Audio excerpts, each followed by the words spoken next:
Hi everybody, welcome back to my channel. So if you can tell by the title, I am pregnant.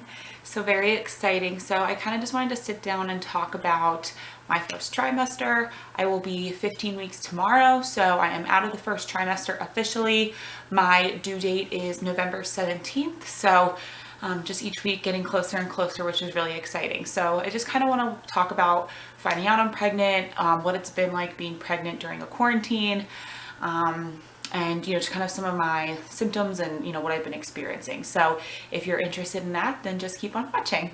So just to provide a little bit of a backstory for you guys. So my husband and I have been married for it'll be 2 years in September. So we've been together for almost 9 years. We're high school sweethearts.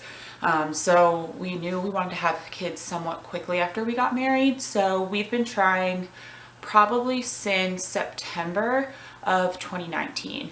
I never expected it to take as long as it has. Not that it's taken super long, and I know that there are plenty of women who have taken, years and years, but I just always had imagined, first or second try, we would get pregnant, it would be easy. So it did take us about 6 months. And I think the reason for that is my periods are very irregular. So it was kind of hard to pin exactly when I was ovulating. So we did use a few different apps and techniques. So I did track all of my periods and my ovulation through the app called Flow, and it would give me kind of a time period of when I was ovulating, so we kind of knew what that window looked like. As we got more and more into the process, we kind of opened up that window on our own to realize it wasn't necessarily 3 or 4 days that we could calculate. It was more like 2 weeks. So we kind of, spaced that out. And I think that's kind of what worked for us. I've also been taking prenatals for probably the last year on and off. Definitely wasn't taking them consistently, but I was, certainly taking them pretty regularly because I know that's important. And then lastly, towards the last couple of months, I started taking my temperature every morning. We didn't end up really using that as part of the process because we ended up getting pregnant probably like the month after we started doing that. But if you do take your temperature first thing in the morning before you wake up, it can kind of show your ovulation cycles. So those are some of the things that we used. So I got pregnant roughly around like the last week in February or so, which it's kind of confusing the timing, but they call like your pregnancy window from like the last day of your first, period or whatever. But I think I got pregnant around, the end of February. So it's funny because I just really didn't think I was pregnant. I don't know. I think we'd kind of gotten really discouraged. So I just, in my mind, did not think I was pregnant. And, it was kind of the end of normal life as we know it. Started kind of the quarantine phase. So the way I found out was pretty funny. You always envision that you're going to find out, you're going to pee on the stick at home. You're going to tell your significant other. It's going to be this whole moment. Well, that did not happen for me. So I actually found out at my OBGYN regularly scheduled wellness appointment. It's pretty crazy. So I probably had one of the last regular appointments that you could have, before the quarantine kind of went into full effect. It was Friday, March 20th. And I went in for my normal appointment, and, they ask you if you're a woman, what your cycle's like and, when your last period was. So technically, according to my calculations, I was about like 2 to 3 days late. And so the nurse said to me, do you think you're pregnant? And I said, well, my husband and I have been trying, but I don't know. I really just don't think that I am pregnant. And she was like, well, is it okay if we take a test? And so I'm like, yeah, sure, whatever, not thinking anything of it. And she, has me pee on the stick. I go in and I wait, and she comes in and she says, well, do you want some good news? And I said, sure. And she goes, you're pregnant. And I said, what? And she said, yeah, you're pregnant. So, of course I'm bawling, and she's like, oh my gosh, should I have not told you? And I'm like, no, of course, please tell me. So she told me the good news. I start panicking. I'm like, oh my gosh, like, how am I going to tell Scott? Like, what does this mean? So they estimated I was probably around like 6 weeks or so. So I came home. I was trying to think of what to do. Scott and I were both working from home at this point because we had been probably for the past 2 weeks.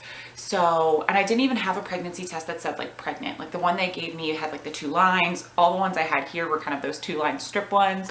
So the only thing I could think to do was take a piece of paper and write "I'm pregnant," put the stick, the pregnancy test, and then put the estimated due date. So I did that. I put it in our bathroom, and I said to my husband, he works down the basement. I said, "Scott, I think there's something wrong with the toilet. Can you fix the toilet for me?" And of course, he takes like 45 minutes to get upstairs. I'm like, "Hello, I have to go to the bathroom. Can you fix the toilet?" So in typical male fashion, he goes into the bathroom and he doesn't even notice the piece of paper. So I'm sitting there with like my phone trying to record it. I'm like, "Oh, I actually think it's the sink." And he turns and looks at the sink and he's like, "No way." And I'm like, "Yes." And so I think we were both really shocked. And it just kind of took a minute for us to really process, like, this is real. Just like, it just didn't feel real. It all happened in such a weird way and, you know, just not how we had envisioned it. And all right, so what's the issue with it, Samantha? Wait, I think it's the sink, actually. What do you mean? No way. Are you being serious? I swear to God, look at the test. Samantha. Wow. I'm literally speechless. I know. Gonna be a dad. Are you sure?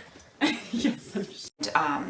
We have actually in the past had a miscarriage a few years ago, so I think it makes it even more of something that we worry about, you know, and especially the first couple weeks we were really just nervous and, you know, kind of were cautious about everything. So I think the first couple weeks were kind of hard for us to get excited and feel like this is something that's really going to happen for us. So we were trying to figure out what we wanted to do to tell our families, because again, you know, as kind of a basic girl, I've always envisioned, you know, this cute little announcement for my family. And, you know, we weren't really sure at that point if we were going to be able to really tell our family in person, because it was kind of the beginning of the quarantine for Pennsylvania. We live in Pennsylvania. And so we were trying to figure out, you know, will we be able to tell them, will we not? And so I kind of came up with the idea of we have 2 dogs and our dogs are our life. So you've probably seen them running around in some of my videos, but we kind of had the idea of, you know, telling them in a way that, you know, has a dogs included. So I ended up going on Etsy and I found these really cute bandanas, and they said, you know, "Guess what, Mom's pregnant." So it took about a week to come in. So we really kind of kept the news to ourselves. And, you know, by then it was pretty clear that we weren't going to be able to see anyone in person. So what we ended up doing was FaceTiming our families individually, and we showed them, you know, I said, "Do you want to see the dog's new bandanas?" And we showed them. So they were super excited for us, and it was really sweet.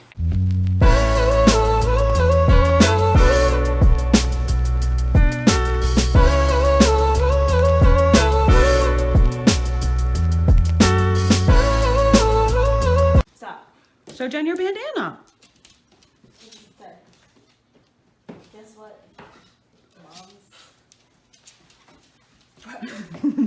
What? Shut It's up. taking you a little too long. Stressing me out. Shut up.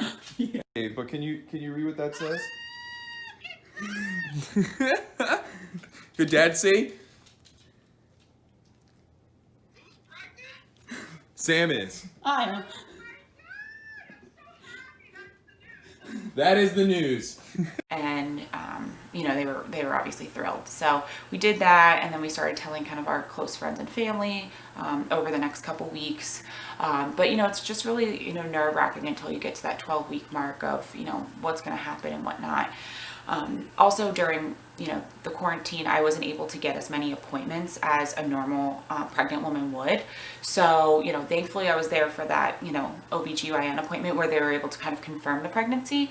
But I wasn't able to go in for an ultrasound, and they were telling me that I wasn't going to be able to go in until my 2nd trimester. So again, as someone who suffered a miscarriage, it's really nerve-wracking because you don't really know what to do.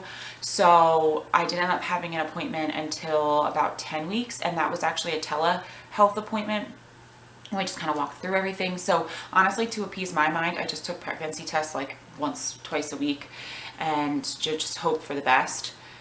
So then I ended up going in for my 12-week appointment, which was the blood test appointment where they do all the genetic testing for you to make sure, you know, everything's okay with the baby, everything's okay with you. You know, they do urine screening, all of that. And typically they'll do like a Doppler test, which is they kind of put a wand over your stomach to make sure, you know, the heartbeat's good and whatnot. So I didn't know if I was exactly 12 weeks. We didn't really know. So I came in and immediately they wanted to do the Doppler test.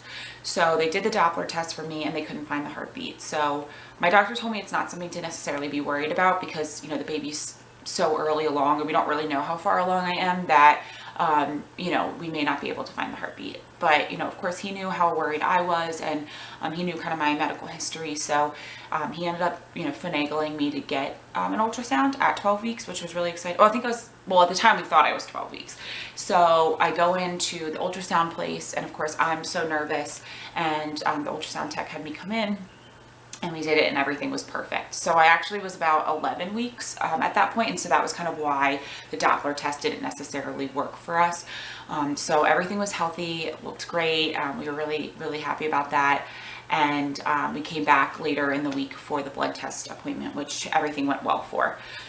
Another thing to note is that we are actually not finding out the gender of the baby. It's something I've always felt really strongly about for my first child. My parents didn't know what I was. My husband's parents didn't know what he was. So I thought I would struggle with it a lot more because I'm very type A, but I'm loving it. It's just fun to kind of think, you know, what if it's a boy or what if it's a girl, and just to guess and to kind of leave that, you know, up to the surprise. So I'm really excited about that. My husband would definitely love to know, and we actually could know as early as probably 2 weeks ago when they gave us the blood test appointment results, but we're choosing not to know. So it's very exciting. I kind of want to talk about my symptoms and, you know, what my experience has been so far.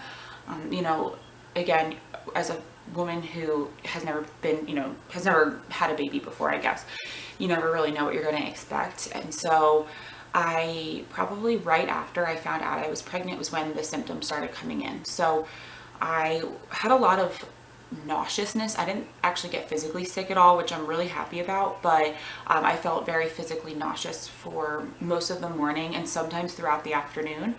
I was very tired. I still am pretty tired at this point. I, you know, usually can't keep my eyes open past like 10 o'clock and, you know, I'm sleeping like 10 hours a night at this point. So I didn't get physically sick, which was really nice, but I was feeling really nauseous. And I just always, again, envisioned that I'd be sick and, you know, whatnot. And it kind of reminded me of hangover symptoms because when I'm hungover, I feel the exact same way. And the only things that I really wanted to eat were carbs. Like vegetables were gross, fruits were gross, meat especially really gross. So I honestly lived on a lot of bagels and wheat thins and bread for, you know, most of my first trimester. Even now, that's really what I gravitate towards. And so I was eating a lot, even though I was nauseous, because, you know, I don't know how you guys feel when you get nauseous, but sometimes that bread like feeling makes you feel better. So, and it's funny because I eat pretty healthy in normal circumstances. So it was very weird for me to not naturally want to eat vegetables or meats or normal foods that I like to eat. Now it's gotten a lot better, but I still gravitate towards like I have to have carbs in the morning or I just don't feel good. Most of my nauseousness has gone away at this point. I'm still, like I said, really tired, but that first trimester was rough. I will say the one positive of being in quarantined right now is that I didn't have to go into work at all. I've been, you know, working from home since the second week of March. So I've been able to sit, you know, on my couch in my sweats. I haven't really, you know, besides like nice events, I haven't really needed to put on like jeans or anything like that. So I will say that has been a really big positive because I give props to the women who have to go into their job and, you know, feel awful and not tell anyone. You know, I didn't tell my work until I was past the 12-week mark. So it's just crazy. You know, I give a lot of props to the women who have to go about their lives because I certainly don't know how I would do that. So that was kind of one blessing.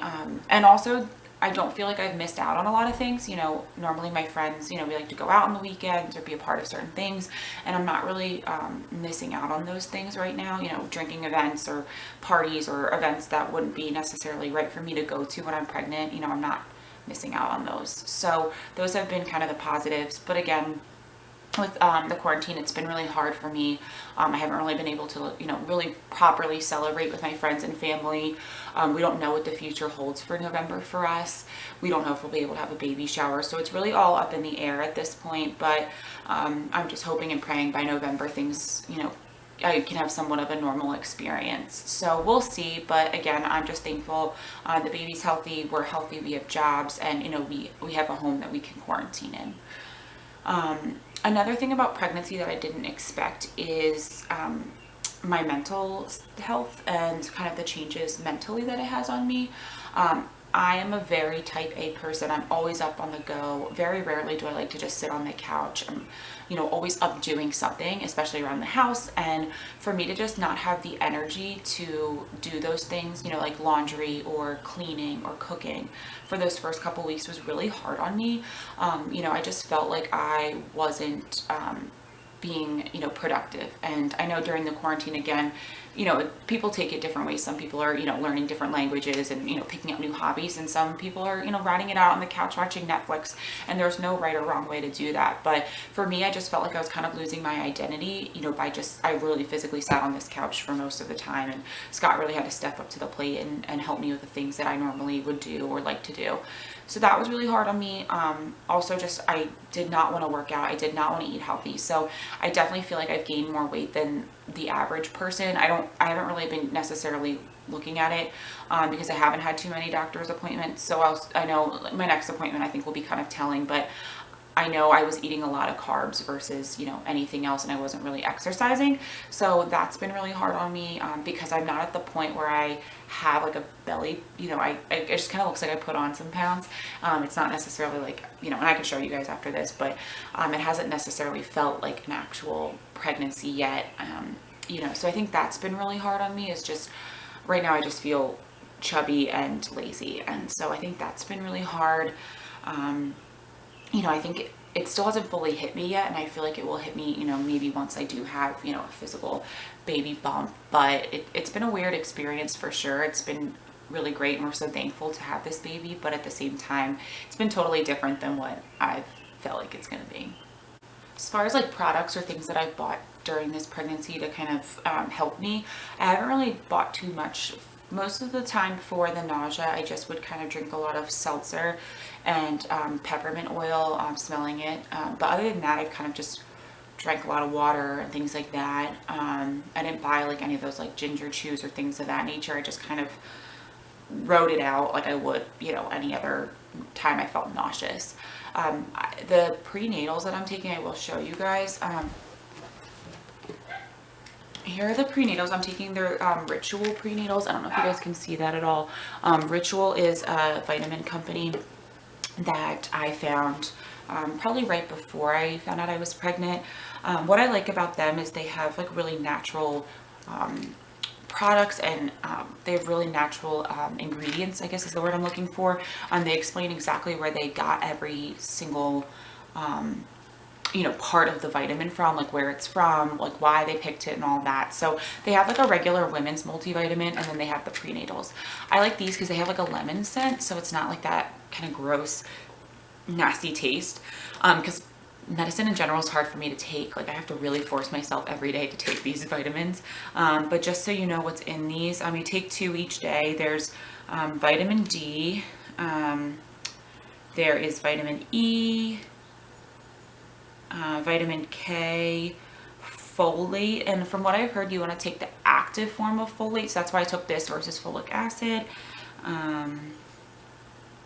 Vitamin B12, biotin, choline, magnesium, boron, omega-3, I think that's it. So there's some other stuff in here too. There's a stomach acid resistant outer vegan capsule, the inner vegan capsule. Oh, here's my dog joining us. This is Finley. You want to sit down? Okay. So I've been taking those, and then other than that, I'm really just trying to incorporate as many fruits and vegetables as I can.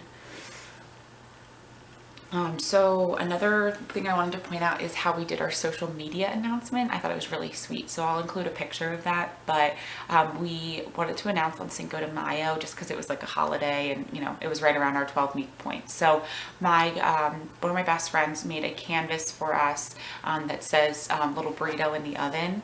And then I got a couple like little tchotchkes to put around it that were all like, Cinco de Mayo themed. So we posted that on social media, and it was really sweet, and everyone gave us a lot of compliments. So I'll definitely include a picture of that so you guys can see. All right, right, so those are really everything I wanted to talk about. I will show you my baby bumps, or what there is of one, but other than that, you know, really it's been an interesting experience. It's been a unique experience because I haven't been able to enjoy normal life being pregnant, but again, it's been kind of a godsend in certain ways. So, you know, I do look forward to the day that hopefully we can celebrate with our friends and family, and, you know, we can, you know, explore life. But, you know, I feel like the safest place for my baby right now is inside our home, you know, with us just hanging out. So I will, without further ado, show you my belly. All right, so there's not much going on in here, but basically this is just what we've got to work with. So I don't know how much you can see, but it's like a little something. At the end of the night, it usually gets a lot bigger, but yeah, I got a little something going. All right, so that is everything that I have for my first trimester recap. I will definitely be doing a lot more pregnancy videos, mom videos, and things like that as, you know, we get further into the process. But if you guys have any suggestions or any videos that you want me to cover on pregnancy, let me know. But thank you guys so much for watching, and I'll see you next time. Bye.